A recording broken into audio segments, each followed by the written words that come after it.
Ronnie, I just think about a garage band, Wayne and Garth, just banging their heads. Welcome to AU Undercover 24/7 Sports. Die Hard. Rob Browne, Ronnie Sanders here with you. Going to be joined by Kevin Skarbinski, Doug Dean, and special guest today, Coach Ron Zook. Ronnie, thank you for making this happen. Get your pen and paper handy. Take a lot of notes. When you get a head football coach who's done it in college and the NFL, listen and learn. Absolutely. Hi. How's the weather in LA today? Well, it's actually it's beautiful. It has been cool, but they're supposed to get real hot here. I think tomorrow it's supposed to start, but I'm going back to Florida where it's real hot on Saturday. So I'll be. You been skiing anyone since you've been out there? You're muted. We can't hear you. Yeah. I ski enough at home. I needed a break. We've been skiing quite a bit.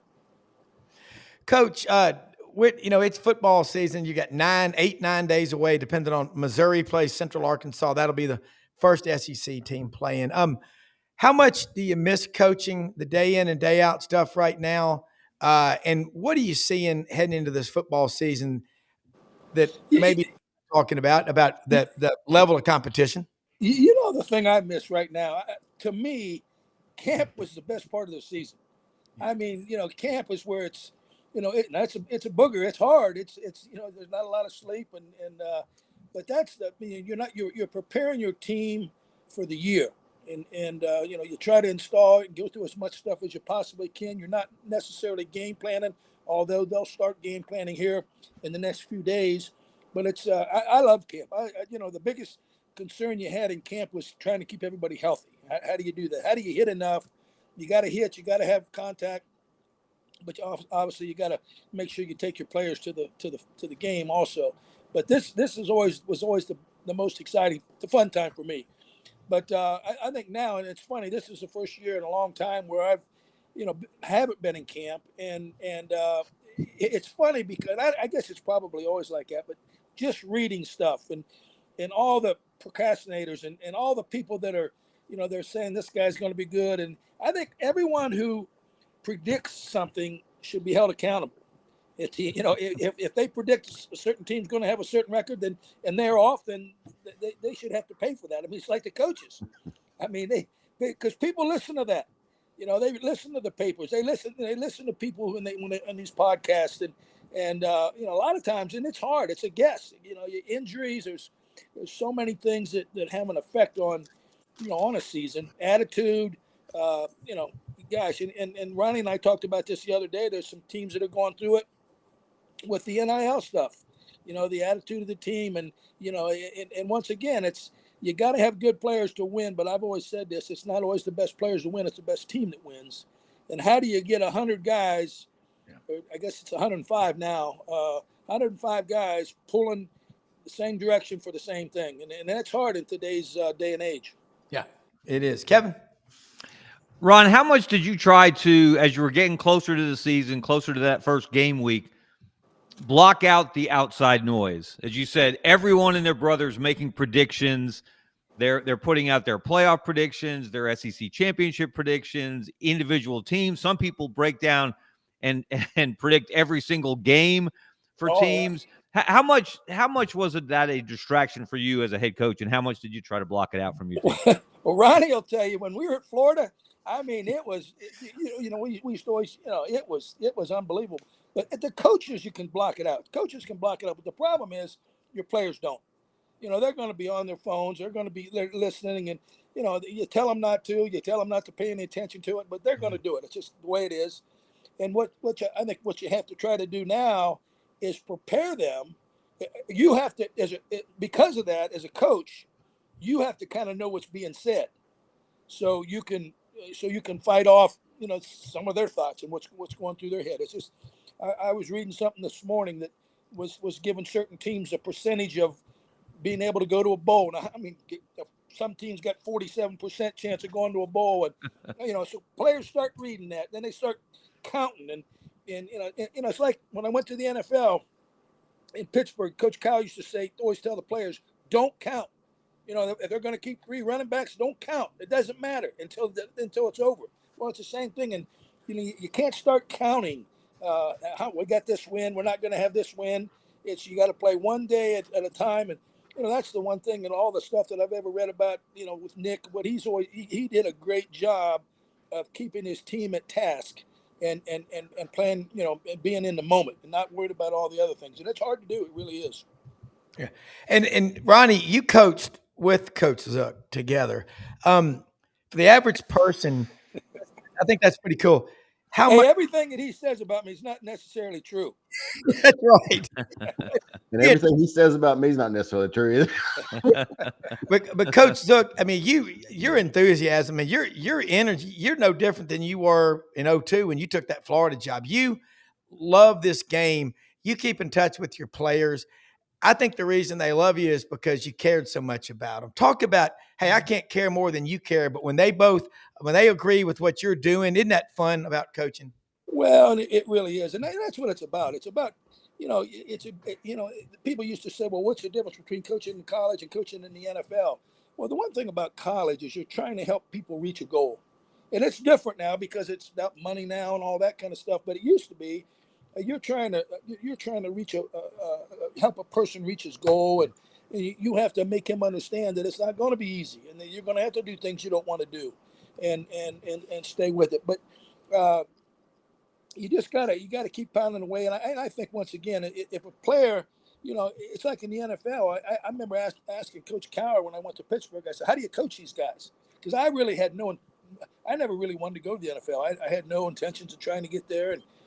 And I said, "How do you coach these guys?" He said, "You coach them just like like you coach them in college." And that's really true. I mean, players are going to listen if they're the kind of person that wants to be better, they want to be the best they can be, and they think you can help them, they're going to listen.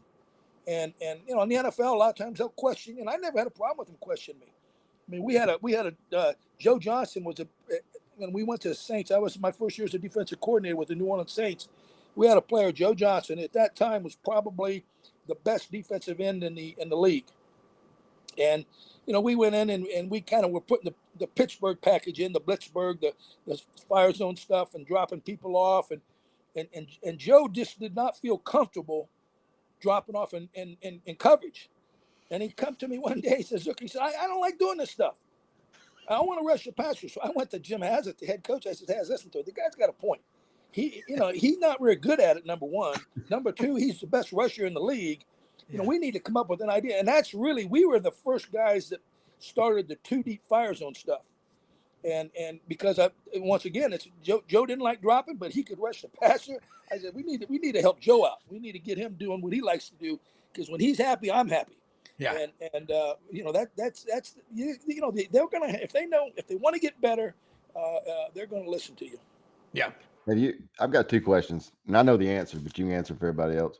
Have you ever had a scholarship player that didn't make the 105, and then and then talk a little bit about camp structure, how we would we do special teams in the middle. You bring out the young guys, and then you do the older guys and do special teams in the middle. Let's talk about how we got the most out of camp that way. Well, I just think once again, it's you don't draft people, or you don't sign people out of high school. You don't say to them, "Hey, you're gonna be number 4 on the kickoff team, or you're gonna be the push protector on the punt team." They don't realize it coming. They don't want to do it because, first of all, it's a lot of extra work, and they don't understand the importance of it. And you talk about losing a game quick. That's Coach Saban. I mean, the special teams will. I mean, they when he gets, a lot of times, it doesn't have any effect on the game. But there's going to be a couple games every year that's going to have a big effect on it. And you want your best players playing. Now, the thing I always wanted to do was take the good players and let them get experience. In other words, they don't know how to cover a punt or cover a kick. That's not what they've taught. They, or defensive back, he can backpedal and cover a receiver, but he may not know how to cover a kickoff or cover a punt or protect on a punt. So you're actually teaching them something that's new, and it's the biggest thing with that. If you got good, athletes and guys that want to learn, the biggest thing is just making them understand how important it is. And I know when I used to tell linebackers, and when I was in Green Bay, these guys would come in and I'd say, let me tell you something, guys, you ain't going to beat out Clay Matthews. You ain't going to beat Clay. Clay Matthews is going to start. So if you want to make this roster, you need to be the best special teams player you can be. And then eventually, Hines Ward, same thing. Hines Ward was my best gunner on the punt team when he came to Pittsburgh. I mean, and then obviously he became a pretty good player. So, he's wearing around a gold jacket. But all those guys and the good players will early in their career they're going to play going to have to play on special teams. Somebody has to do it. And the better you are, if you learn it in college, it's funny because I've had a couple players, young players that are in camps right now, text me and thank me for what I did with them at Maryland. Because you try to the more this is what's going to help you make the team. And if they keep 6 receivers or 7 receivers, well, you got to have some worth. You got to have something that's going to help you, or 3 running backs or whatever they keep. And obviously, if you can help if it comes down to everything being equal, the person that can help you on special teams is the guy that's going to make the roster. Yeah, Kevin. Ron, how much would it keep you up at night again as you got closer to that first game week? If you're playing someone in that first game, first of all, that's a power 4 opponent, someone that if you don't play well and they do, that you can get beat, rather than playing a team that even if you stumble around, you're probably going to win. And then if that other team has, say, a new quarterback or a new offensive coordinator, so you're not exactly sure what they're going to do, how much did that keep you up at night as you got closer to that first game? That really never, maybe early in my career it did, but later on it got to be, not worrying so much about the opponent as worrying about your team. Probably the thing that used to keep me up the most was injuries, was worrying about, how much can you hit? You got to hit. I made a crucial mistake at Illinois after we went to the Rose Bowl, and we had a lot of our guys coming back, and we didn't hit enough in camp. I was trying to keep them healthy and try to get into the first game, and we screwed around, and it took us about the second or third game before we were kicking on all cylinders. So, there's a thin line there, and I think you have to, you can't worry about injuries, but also you got to be smart in what you're doing. But that was the thing that probably kept me up more than the opponent, because you can't worry about, all you can do is, because if you're worried about it, then you got your team worried about it. You want your team to play the best they can play with the things that the positions that you're trying to put them in, and let them play. But that once again, right, wrong, or different, that was kind of how, particularly later in my career, I was more concerned about getting them to the game. Yeah, Coach, we're hearing all this talk, and not picking on him, but Arch Manning, he's played a few games, but the NFL people, there's got to be some kickback of them saying, hey, these kids are coming in, they've been getting paid. Are they paying attention to details every day in practice and development? But the number we're hearing is they need at least 30 starts in college. And you look at the guys like Anthony Richardson, started 13 games, had all the athletic measurables, the combines, he looked great. Mac Jones had some early success in New England, but only had like 17 starts.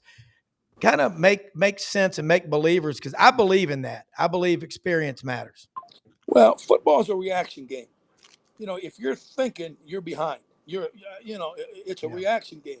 And the more times you do something, the better chance you got to just react in. And I think that and particularly the quarterback position. It used to be back in the 90s, if you had a quarterback that could take care of the game and manage the game and not turn the ball over, play good defense and special teams, ball control, you could win. Now, if you don't have a quarterback, even in high school, if you don't have a quarterback, you have no chance. And I'm talking about to win it all. You got to have a quarterback that can play. And I think that the hard thing, you think about all the things that poor kid's been through. I feel sorry for him a little bit. I'm sure he's going to be a great player. He's got great bloodlines. He's got, his dad, his uncle, or I guess his uncles and his grandfather are great players. And so he's had every opportunity to be around all the, the good things and coached right. Still, you got to go out there and do it. And I'm sure he will. But the more you play, the better you're going to be. It's as simple as that. I remember one time, and you talk about freshmen playing, and Ronnie will remember this. we were starting 5 freshmen at Florida our first year. And Coach Bowden, and I love Coach Bowden. I always got along great with him. He was a great man. And he was, everybody was kind of picking on each other. And he made a comment. He says, well, every time you start a freshman, you're going to lose a game. And I remember telling our staff, well, we're starting 5 freshmen. That ain't good for us. If that's the case. No. But, the more you play, the better you're going to get. Yeah. Doug Dean in Birmingham, Coach Ron Zook on here with us. He's in L.A., and he confirmed it ain't Lower Alabama. It is the Los Angeles and stuff out there. But welcome in, Doug. Hey, Coach Zook, great. You talk about Lower Alabama, but Danny Warfel, this is a story that a lot of people don't know. Danny Warfel was going to Alabama. Yeah.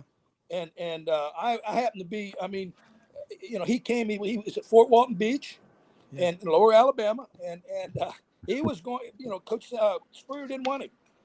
And then he came in, and that's when they were playing the state championship games in the Swamp, and he took the game over. And Spurrier told Bobby Sanders was recruiting him. He says, Bobby, maybe we ought to look at that old boy.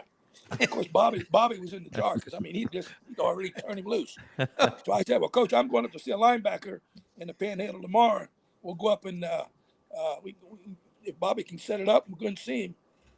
So I was actually in the house with Bobby Sanders, the guy that was recruiting him, and Spurrier, and Danny and his dad when we got him to come to visit.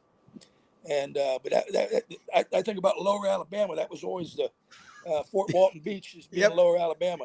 Yeah, absolutely, Doug. Coach Zook, Doug Dean in Birmingham, an honor to hang out with you and get what you have to say about football of days of yore and what we're seeing these days. But you learned it all in Loudonville, Ohio, didn't you, Coach? Loudonville, Ohio. Bill Banning was my high school coach, and that was a long time ago. Here's my question. We ran the wing tee. There you go. Hey, it worked for Gus Malzahn. The revision of it, that was wing tee stuff he was running. And that's perfect that you would refer to the wing tee, because my question goes to there's fans tend to, it seems to me, they get enamored with defenses and offenses, the systems that are complex. The theory being you'll be 3 steps ahead of the opponent. And I look at the turnover and disruption of you don't get a player anywhere remotely close to even the 3-year average of NFL players. So do you have them long enough to even play it complex? So if you can pick either side of the ball, Coach, isn't there an argument for going ultra simple? And, people made fun of Gus Malzahn and some other coach. He only has 5 plays. But if those 5 plays, one of them is Nick Marshall running RPO, it's hell on wheels, isn't it, Coach? Talk about that. I don't think there's any question. And I think if you go back when free agency started in the NFL, you saw NFL systems. They got a lot more simple. Before free agencies, these guys would be on, they'd run, these guys, players would be there 5, 6, 7 years, 8 years, whatever, and doing the same thing. So obviously you're gonna be a lot better. You're doing the same thing and staying in the same system. But now when you start, every NFL team's gonna turn over 20, 30% every year. Well, your systems have got to be able to, you got to be able to bring people along, and it's the same thing in college. You're saying, and that's what's hard with college football right now, because these kids are, they're just they're up and leave, and it's hard to manage your football team, not only your roster, but manage your systems. So you have to do things that are simple. And Ronnie will remember this. We're playing, when we first got to Florida, we were what everybody runs now, just the quick sweep out to the receiver. And we were averaging 8.2 yards a play. 8 points, and with the bubble screen. Everybody in the football runs it now. And you remember, Ronnie, they were killing me. Because we weren't throwing the ball downfield. We weren't Steve Spurrier. We weren't, and we were averaging 8 yards a play. And I was talking to Mark Rick before the Georgia game that first year. I said, Mark, they're killing me. We're running the bubble sweep and getting 8 yards a play, and they're killing me. He says, well, they're killing me because I'm not running it. So, it's what people think and whatever works. Well, looking at, everybody on here, we all love football. And Doug, that was pretty cool about the wing tee, or a version of it. What's the shelf life of an offense or a defense that's new that comes into college football nowadays, in your opinion? Well, I don't know if there's actually a shelf life. I think what you see is you see it continually change because, defenses will catch up. And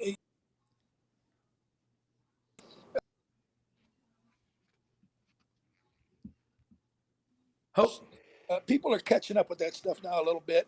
But when you talk to an offensive coach, they'll tell you that it can't be stopped. Well, if everybody does their job, maybe it can't be stopped. But once again, it goes back to everybody doing their job, and that's not as easy. It's not easily said.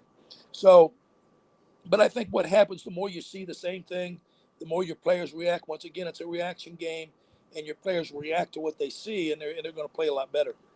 Yeah. I don't know that there's actually a time. Something. The RPO is. You remember back the veer, the split back veer, the wing tee, or not the wing tee, but the wishbone. I mean, those were offenses that were hard for people to get ready for. You look at the Army and Air Force Academy, they still do it, and they're able to do it because defenses are not able to prepare for that stuff. They get a week. Most of the teams that are going to play those teams now, they're going to take a week off in the spring or a few days in camp and actually work on it to get a little head start, because when you only got 2 days to prepare for it, it's hard because it's an assignment football. Everybody has to take their assignment. Everybody has to react right. And that's why they're able to get away with it and be pretty successful. Yeah. Ron, the SEC and the Big Ten have separated themselves as the two best conferences in the country. A lot of people talk about the differences. You actually lived it in both leagues. Break it down for us. Life in the SEC versus life in the Big Ten. Well, it's who you talk to. They're both good. I mean, it's good football. I think the Big Ten has gotten better. I remember when I first went to Illinois, I guess I'm trying to think of the Big Ten commissioner, Jim Delaney. Yeah. I remember him telling us, having all the Big Ten coaches, football coaches in there in the meetings and getting after us a little bit about, hey, we needed to step our game up. We need to do a better job recruiting. We need to win the bowl games. And I brought up a thing about, because when I first went to Illinois, everybody wanted to be done with their bowl game and be done by November. And then you got all the SEC, they're playing the first week of December with the championship games and so forth. And so the out of sight, out of mind. And I brought it up in the meetings. I said, guys, we're losing, because I come from the SEC. We're losing because we're a week or two. We're not playing. People aren't watching us. Well, that's what Bo and Woody wanted to do. And I said, well, Bo and Woody are dead. We need to, we need to take this thing and, in my opinion, play it in December. So at least you're on TV. And of course, TV has done such a big thing with the exposure and so forth. But those leagues, and I think with the expansion of the leagues, I'm not a big proponent of that necessarily. We played Oregon out there. You talk about a long way out there. When I was at Maryland last year, so you get back. You get back at 7 a.m. We got back. You take a shower and start working on the next team. That's hard ball. That's like Monday night or Thursday night games in the NFL. So and they used to keep a statistic, and I'm sure they still do. But teams that travel on Monday night football, the percentage of winning is way down compared to the team that plays at home. So it's the travel, and now you're going clear across the country. Now it's good for fans. It's good for for the game of football. And I think that's one of the things people complain about, where football's going with the money and the people getting paid, and players being able to just get up after a year and go to another team. But one thing I can promise you, people are going to still turn on them TV sets. They're still going to watch the games, and it ain't going to change. Now, they're going to Ronnie and I talked about, there's only one way you can kind of stop the madness, and that's the coaches themselves stop it. I said this 20 years ago, but that ain't going to happen. So people are going to still turn them TV sets on. They're still going to watch the games. They're still going to be all. It's like right now, everybody's fired up about preseason and what's going on, and everybody's undefeated right now. So there's a lot of. They haven't started the bickering yet. Yeah. Coach, but they will. Coach, that I've always been fascinated with what at times you see programs that, at least from the outside looking in as a fan or an analyst, it looks like maybe they don't give enough focus and attention to special teams. But for most of these teams vying for a championship, there are going to be 3 or 4 really tight games during the year. The teams are evenly matched offensively, defensively. You're going to try to win the turnover margin every game to win. But special teams, if you can be nearly perfect at that or pull off an explosive play, I think I read a stat, Coach. I'd love for you to comment on what you're doing at Maryland to make special teams a difference maker. That if the team blocks a punt and runs it in, or blocks a field goal attempt and runs it in, even if they're the underdog, their percentage of winning that game just goes up dramatically. So talk to us about your philosophy of special teams. The whole realm of it. There's no well, at Maryland last year we beat Southern Cal in Maryland. We blocked a field goal. We didn't score, but we got it down the field. I mean, usually if you get a punt blocked or you block a field goal, not 100%, but most of the time you're going to win. And I forget the percentage. I want to say 82% of the time you're going to win. That's what I read. It's just because it's such a big play, and once again it goes back to field position, and that's where a lot of times one of the great things for me when I went to the NFL coaching special teams for the Steelers, Coach Cowher had been a special teams coordinator for the Kansas City Chiefs, so he knew special teams. A lot of coaches don't know it. They don't want to know it. They don't. They don't want to know it, but it's still if you got to understand it, it's not a third of the plays in a game, actually the number of plays, but it's a third in terms of when it counts. And like you said, it may not be every game that's important, but there's going to be the games that you're going to need to have that it's going to be critical. Coach, is that for specific on punt blocks? I might be imagining this, but it seems like in maybe the last 5 years with that punt formation, you've got 3 upbacks that are back near the punter, if I'm saying that terminology right. But are we seeing fewer punt blocks? What's happening with that play that we used to love? That's the reason that people did it. I think people are getting back out of that now, because what happens when you got 3 big linemen in there, now you got 3 guys that don't cover very well. I've never really been a big proponent of that. I want to, unless I'm on the 1 yard line or something, I want to get the ball off, make sure your protection's right, get the ball off, and then get guys that can cover, because a punt return, you get some of these returners that are really, really good. You get a punt return on you, and it's hard. It's hard to cover a guy when you got 52 yards of field to cover. So that's why more teams are calling return, not punt block. Right. Well, and I think punt block too. You got to, although the rules have changed a little bit in terms of what they call a roughing the kicker and so forth. But if I used to always have the philosophy, if it was 4th and 5 or less, we were probably going to return, because if you run into the kicker and they get a 5-yard penalty, then it gives them a first down, and that's a critical mistake that can affect you. So when you get 4th and 6 or more, and you do a good, and usually you only want one guy back there to block it. You don't want more than one, because that's when you run into each other and guys, fall down, and you want one person, and you got to coach it. It takes a lot of time, a lot of coaching to coach that technique. Talk a little bit about there are a lot of great venues in the SEC. Talk about which place has, which places have the ability to affect the game the most. Well, I told you this the other day. The loudest game I've ever been in, bar none, is Seattle. When I was at Green Bay, we played Seattle every year, and a lot of times it was for the NFC Championship game, and that place is deafening. But Auburn used to be the loudest place I've ever played, and I know that doesn't. I don't know what's it hold, 80, 90,000, 85,000. Yeah. And I don't know what it is about that place, but it we do. it is a loud place. In fact, I remember my first time in Auburn. It was 1984. We were playing. I was at Tennessee, and it was Bo Jackson's junior year, And I was actually in the press box that year. It was one of the few times I was in the press box. But I was just, I couldn't believe how loud it was in the press box. Of course, Bo Jackson made it happen too. But and then the next year they were #1 in the nation, and we played them in Knoxville and beat them in Knoxville. And but it was loud there too. But they're all, the SEC is just, It's not an easy venue.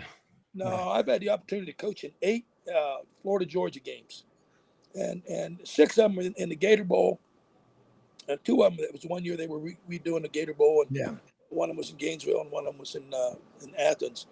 But that's something about that game that's special. LSU, Auburn and LSU, when you come in the buses, they're rocking the buses, and I mean they come in and they're pushing the buses, and it's like, holy crap, what's going on here? LSU same way. I remember we beat LSU, Ronnie. You remember we beat them in the year they won the national championship. 3.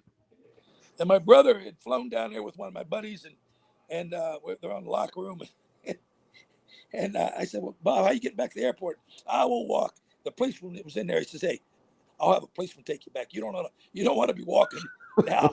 You may not make it to the airport." But they're great. That's what makes college football. And you know what I really believe is the Big Ten is kind of trying to take after the SEC, because they get it's a little bit more intense in the Big Ten now than it used to be. When I was there in the late '80s at Ohio State, Ohio State's always been kind of loud, but there were a lot of people that sit on their hands. Now I think I think once again they just got sick of hearing about how hard it is to play in the SEC, and so they've cranked it up a little bit. And I think Oregon is a tough place to play. So you've got some teams. Penn State's always been, they get it cranked up in there when they get particularly a whiteout game. We were fortunate enough to be one of the whiteout teams. I told Coach Paterno, I said, "Why are you making Illinois a whiteout team?" He said, "Because you beat us last year." Dang. But anyway, and I really think that the Big Ten is raised their level a lot to do because of the Southeastern Conference. I love that. And you talk about the venues, and Illinois now is, we won 10 games last year. So, I mean, I think, good job. Yeah. But I just think football matters around the country. We were talking to Dave Bartu out in Oregon yesterday, and he said, Rob, he's an Oregon alum. He does college football matrix, comes on the show Mondays, our Sidelines morning show. He said, they'll get fired up for these big games, but people out here in Oregon, there's a lot of other stuff to do. And you hear about that in the big cities. Champaign, Urbana, Gainesville, Florida, Auburn, Alabama. That's the biggest show in town. That and going to church, and I think that's what makes it so dang special. But I mean, jump back in here, Kevin. I mean, I know Penn State. Wow, when they do a whiteout up there, it looks like the nervous hospital on steroids. Everybody wearing white. It's scary. It's loud. The other thing too, and this is one of the things I hope doesn't happen, but the rivalries. I mean, you talk about the rivalries in the SEC. I don't ever remember, Ohio State, Michigan. I mean, that obviously was a great big rivalry, and it always is and always will be. But in Alabama, Tennessee, Auburn, LSU. I mean, these are Georgia. These are rivalries that, people. They live for it. People get killed over it. Oh, goodness gosh! I mean, I think that has a lot to do with it. I mean, it's people they get wild now. They get wild. So, Ron, where do you come down as a coach on the debate 8 conference games versus 9 conference games? The SEC plays 8, the Big Ten plays 9. Does it, as far as which is tougher, does it really make a difference on which 8 and which 9, especially as big as the leagues are now? Well, here's the thing. And people in the Big Ten will get upset with me about that, but I really think, the people are making a big fuss because if you play 9 conference games, then that's a better game. It's a big game. But if you're only playing 8, then you have an opportunity to put 4 other games in there that you should win. And if you're a smaller school, a lot of schools, they make a living by playing a big team. They get their whole athletic budget. So that's important. But I think when you the more conference games you play, it keeps the money in the conference, and obviously it makes the conference tougher because it's a conference game. Conference games are harder to win and more important to win. You got to win those conference games. Conference games. But I think that's why they go back and forth. Whether Big Ten's playing 9, while come the SEC doesn't. The SEC doesn't because they know it makes it harder, and they already think they got a hard enough schedule, which they do. Yeah, Coach, I wanted to ask you. A lot of us fans are anyone that doesn't support safety of players, especially on this concussion issue, just needs to rethink it. Having said that, I think there's some recalibration of the targeting rule and how it plays out in games. It's as if when they go to review, which is almost automatic now, I guess it is automatic on a targeting call, and the refs I've talked to say they're encouraged, if it's even in the ballpark, to go ahead and flag targeting, and the review will clean that up. But then it gets slowed down to nanoseconds, and it's as if a defensive player who's going down to tackle a player legally, that at the same moment that running back or QB or wide receiver lowers his head and they collide, and you get a player ejected for a half. What do you have some sensible ideas on how that can be better managed? Well, I'd like to see them do it like they do in the NFL. Fine them. They're making money now. Fine them. Because you talk about that call becomes so critical because you're losing a player, and I've never known anybody that has ever coached to hurt a player. I mean, correct. You just don't do that. Now it's a hard game. It's a physical game. You gotta play within the lines and so forth. But I just think what happens when you get particularly if it's a close, and I've seen some calls that were targeting that guys. I'm a defensive coach and I'm just not sure, but you have to err on the side of safety. I do believe that. But when you lose a kid, you're trying to teach them a lesson. Well, what they do in the NFL, they fine them. Well, these players are making money, fine them. Because when you take a half a game or away from them, you're hurting everybody. And I know no one coaches. And should an official have that much power, Coach Zook, to get a player out for a half? I'm not sure about it. I'm not either. I don't know what the right answer is there. I just know that's a big penalty, and the kid's mistake can affect everybody on that team, every coach on that team, the university, the finances of the university. And as I said, no coach is going to teach a kid, but once again, football is a reaction game, and sometimes you don't mean to put your head down. It's not as easy as everybody thinks. Just don't put your head down. Well, that's right. Don't put your head down. You shouldn't. But then when it's a bang play, and it's an instant thing, you just react, and it's sometimes that happens. How would targeting, you think, be treated by officials if you had players that used to lean forward and just run over you, like Herschel Walker, Bo Jackson, and Marcus Dupree? Yeah. You don't get a running backs. They ain't gonna ever get a targeting call. Yeah. I mean, they put their heads up, and I remember if a defensive back and a running back running head to head, it's going to be the defensive back that gets the penalty. And I don't understand that one either. Yeah, I mean, but you mimic. It's the behavior. Offensive guy lowers his head down on the goal line. You're going to mimic that. You're going to pattern that, and it's crazy. Exactly. Ronnie, it had to drive you crazy. Well, you didn't have to deal with targeting, and it's not about nobody wants anybody to get hurt. Goodness gracious! No. But even Dr. Andrews was on this show talking with us, noted orthopedic surgeon from Homer, Homer, Louisiana, an all-SEC track and field athlete. But he said, he was on the field, the Auburn-Penn State game in 21. Zacoby McClain, Auburn linebacker, number 9 out of Valdosta, Georgia. There's a goal line. Remember Doug and Kevin and Ronnie? And he lowered his head, and he goes, I'm standing there with 2 other doctors right there. And we're shocked at that call. That's when I listen to him say it, or Dana Marquez, longtime equipment manager at Auburn, it's all about player safety, but also football's a violent game. It's just it's got to be tough. It is, and I don't know that there is right answer. Sometimes those officials never played it. They never been in that situation. It's like pass interference. Pass interference drives me nuts. I mean, you know, what's your coach? You know, and it's a bang play sometimes, and yeah, you know, I mean, to me, sometimes there's interference, and it's a big play, particularly in the NFL. You know, where it's you know at the point of contact or the point of the foul. But I don't know. They have to take care of safety. There's no question. I think that they've proven that, and I think back in the day, I really think football is probably. I mean, the equipment's better, but I think kids are bigger, stronger, faster. Mass times force times acceleration times mass equals force, and you know there's some collisions. And, you know, sometimes in the NFL, I used to shake. Oh my goodness! Yeah, Those guys, it's just unbelievable. Ben Troop said it's like being in a 75-mile-an-hour car crash every Sunday when he played in the NFL. He played for you.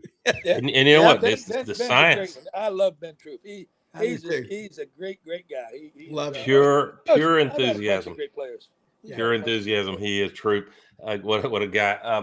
And now the science is really talking about not just concussions, which have become evident, and the player has to go through the protocol, but what's called non-concussive impacts. And you can't play the game of football or probably any sport without a number of hits. So I'm not sure what that brings to the future of ball, Coach. Well, I really think football gets a bad rap. I mean, if you look around, my daughter played soccer. My youngest daughter played soccer, and I'm gonna tell you now, they're more neat. They get head banged. I mean, it gets No helmets. No helmets. Yeah. My oldest daughter rode horses. Now, you talk about a dangerous sport. Yeah. They gum horses. They jumping in. I mean, goodness.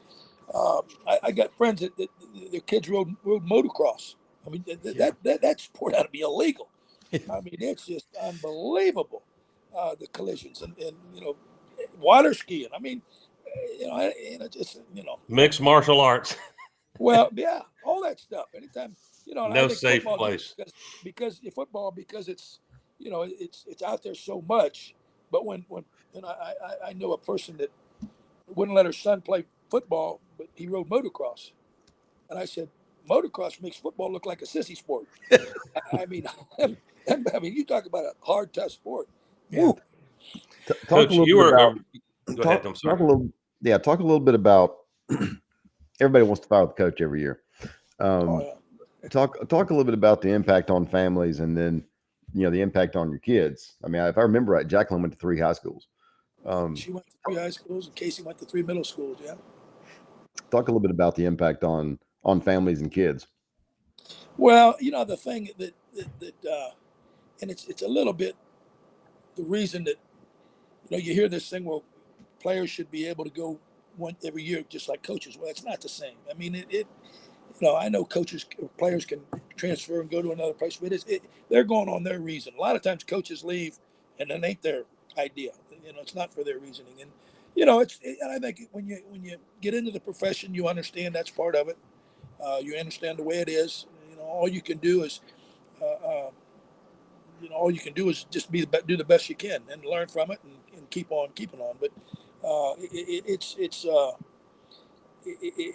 and that's why I said in the first of the podcast, all these people that are making these predictions and this team, you're going to win this many games, and they should be held accountable somehow. Yeah. If they're wrong, because people listen to that. And if you're, they say, well, you should win 9 games, and you don't win 9 games, then you get people fired up and you end up getting the coach fired. Well, and it, you're right down there in Auburn now. Auburn's, you're in the thick of it down there. Yeah. And Alabama, Auburn, LSU. Are you kidding me?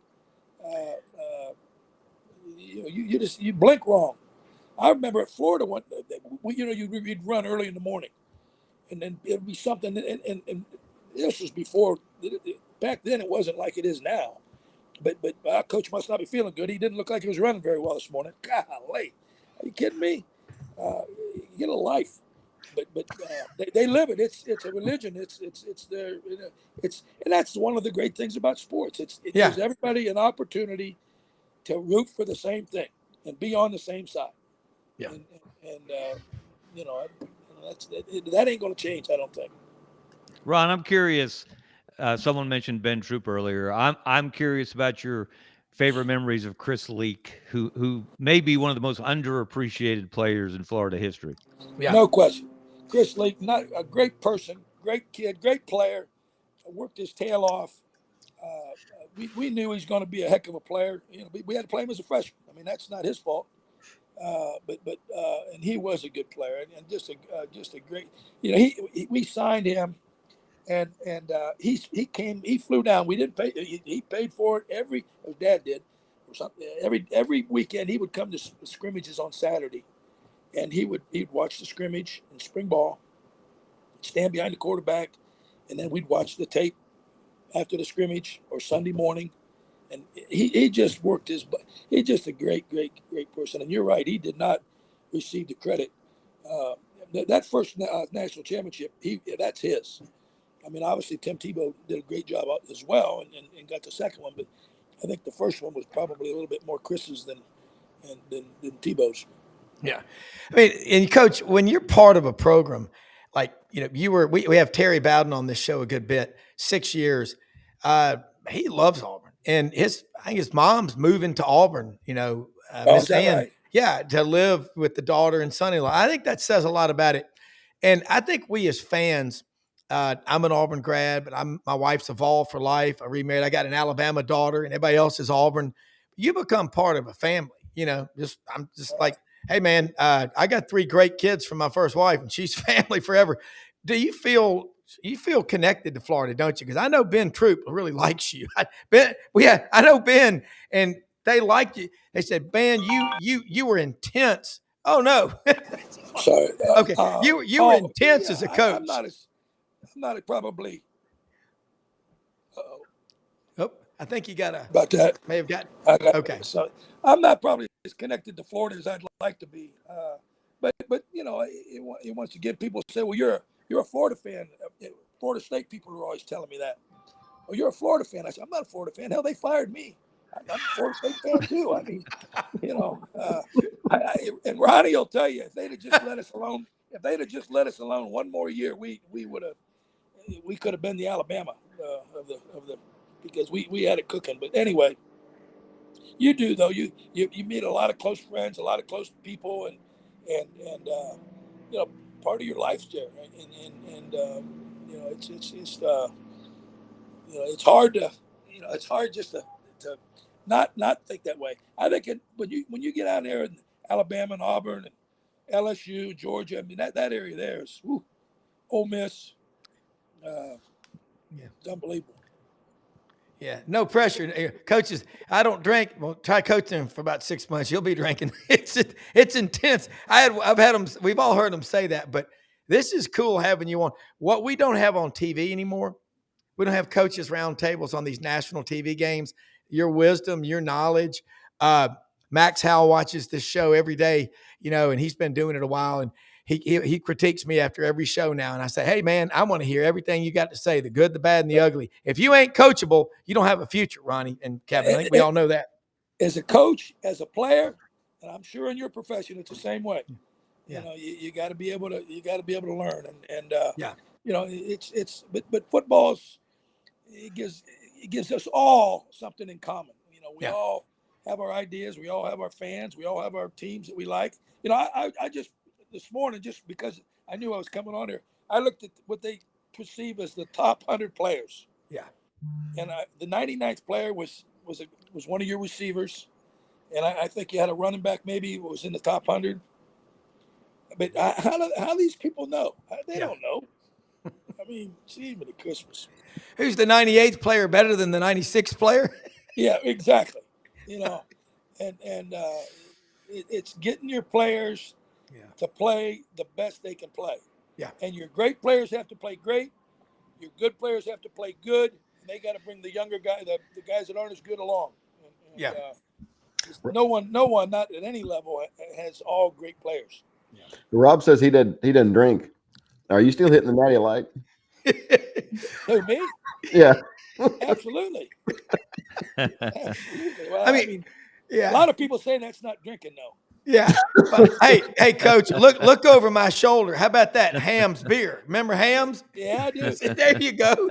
But Yeah. Coach, another thing, I heard a great coach tell me one time. He said, Rob, if I could have a dream scenario in coaching, my ones would play as hard as my twos and threes in practice and on game day. If you got that going, that kind of competition, that kind of hunger and intensity, that's great. And then like people like Troop talked about coaching, you talked a lot to them about their future, about what was at stake and what it takes. Houston Nutt was on here a couple of weeks ago.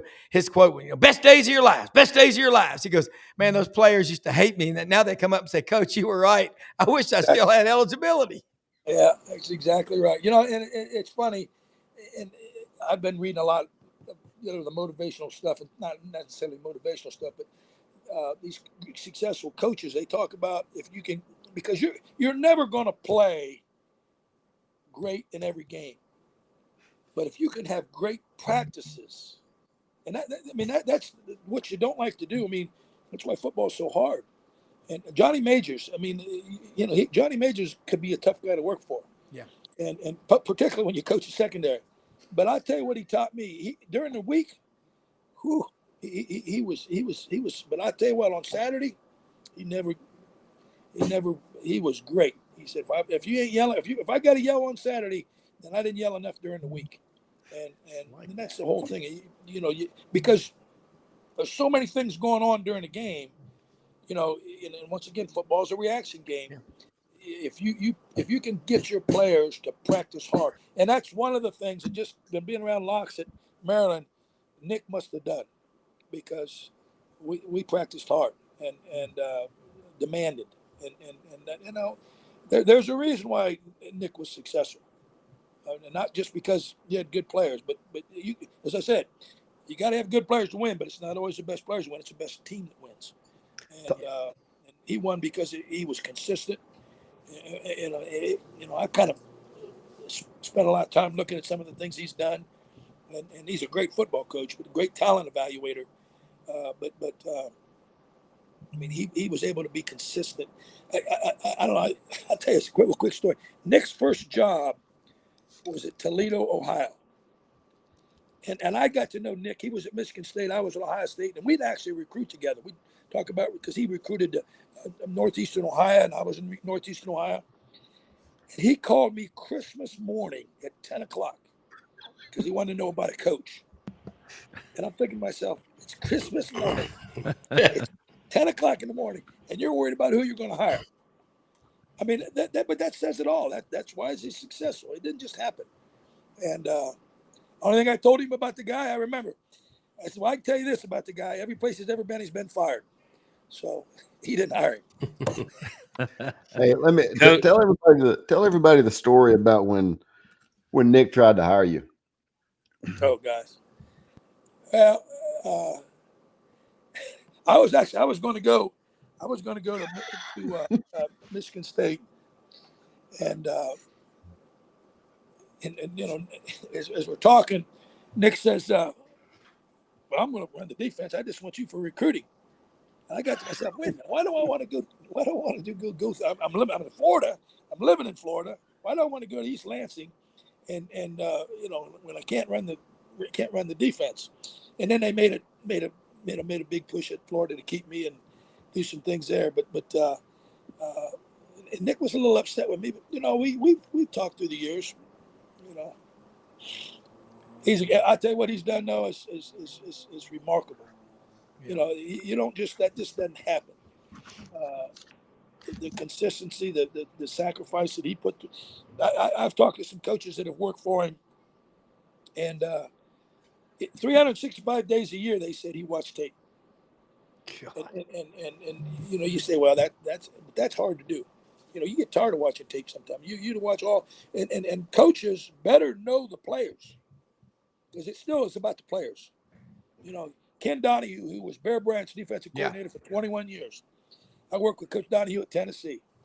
And he'd always said, Ron, better be known as a bad coach with good players than a good coach with bad players. And that always stuck with me. You get yourself some players, coach them up and let them play. Get out of their way. Coach, Like I'm sorry, guys. A lightning storm knocked me off for a minute. I'll watch Coach Zook's comments tomorrow. But you're perfect to have an opinion on this question because you've been around the NFL. You understand roster management at that level, which more and more college is going to start resembling.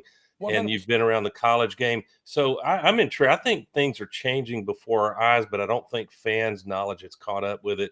For example, it's great to say you're a top 5 and you are a renowned recruiter everywhere you've been, but it's great to say for your fans and for your team that you've got a top 5 ranked class of high school players. The problem is these high school players, you're going to burn through some NIL money and you don't know if they can play or not for a while. So what if I give you $30 million in NIL money at a prominent, proven SEC school of your choice? I'll have a good roster. You give me $30 million. You give me $30 million. I'll be all right. I think you will, but how would you deploy between portal gets that you can see what their body of work is in high school? How would you balance that, all things being equal? Well, college football is you don't get 3 or 4 years to build. It's what can you do for me right now? So I think, and then it hurts the high schools, but you got to get in the portal and look at what Indiana did. Look what Indiana did. And what if you look at what Indiana did, really look what he did the year before at the school he was at, because he brought 10 or 11 guys from there. So he did a great job in recruiting and he brought those guys. And Indiana was not when we played him, we really could have. I don't say should have, but could have beat them when I was at Maryland last year. But they got better and better and better and better. Yeah. But so he did a great job where he was before. But I think what you have to do is like in the NFL, you got a certain amount of money, and then each position, obviously the quarterback is the key. You got to have a quarterback. But then then you have to level your play the amount of money that each player is going to get. I mean, certain players aren't going to make as much. Yeah. And that's what hasn't caught up in college yet. In the NFL, they kind of understand. A linebacker, unless he's all pro, understands he may not make as much as a wide receiver or a running back or quarterback or obviously not a quarterback. So the next you have to kind of people have to be able to put their money together and get the roster. You can't put it all on one player. You got to be able to, because you got to have good players around him. And it's like Belichick used to do. Look at all the players that Belichick did in New England. Of course, he had Brady, which makes a big difference. But then they would bring players in to play special teams and pay them that were really, really good players. And because you want to make your roster, they're not all going to be the best, but you want to make everybody as good as you possibly can. And go ahead. No, I just say, isn't it the second 22 players, not just the starting 22? Well, and then you got to be able to turn the bottom 20% of your roster. Yeah. In other words, it's like any business. I mean, if you're not doing that, then you're going to stay the same. So, if you can go in the portal and get you some guys to make the players that aren't as good, make you a better football team, then it's cold business, but that's what it is. It's a business. Yeah. And I don't, Brendan, Coach, we're about run out of time, but we Ron Zook, Ronnie, get him back on. This is great stuff. I mean, again, when you get a football coach on here, and Kevin and all of us, we could go for days with you. You've got the enthusiasm of a 28-year-old. I mean, and by the way, what's that tree doing out in Los Angeles? Wait, are you in Temecula Valley? No, this is the backyard of my daughter and son-in-law's house. They got it going on. They got a pool, and I mean they got it going on out here. So, well, man, come back. This was great. Thank you, Ronnie, Kevin, Doug, Brendan. The knowledge. I'm gonna watch this one again. Take a lot of notes, man. Appreciate what you do. Thank you so much. Anytime. Thanks, guys. Appreciate it. Yeah.